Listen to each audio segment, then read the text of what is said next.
A paz de todos. Eu quero agradecer a Deus porque hoje foi um dia muito especial para mim. Aconteceram duas coisas, aliás, o dia todo foi bom. Primeiro, que meu filho recebeu a moto dele em casa hoje, graças a Deus. Era para ele dar esse testemunho, mas é tímido, né?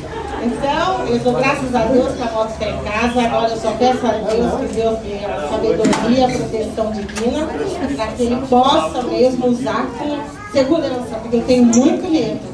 Mas eu peço a Deus e vou confiar em Deus, que Deus vai proteger meu filho no uso dessa moto, porque essa moto vai servir assim como condição para trabalhar, para estudar.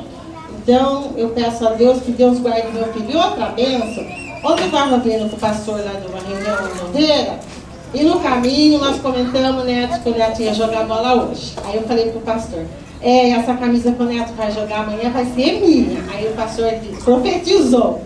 E com um gol ainda. Falei, glória a Deus. Aí hoje, em casa não pega a televisão, o canal estava passando, né? Mas o canal que estava passando, a Band News, se não me engano, não pega. Eu falei, vou ligar o radinho. Falei, vou fazer igual meu pai na TV. Sabe que meu pai tem mania só de escutar jogo e rádio, ele não gosta de televisão. Aí fiquei no radinho e tal, seguindo. E olha, Neto estava feio, né? Quando a Fortaleza empatou lá, estavam falando já mal do Benazzi, o Benazzi perdeu emprego.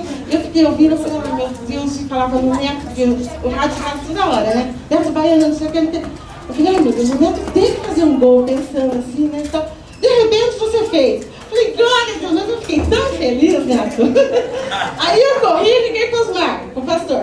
Falei, pastor, você estava assistindo o jogo? Ele falou, não estou. Já que não estava passando televisão também, né, irmão? Na casa do irmão.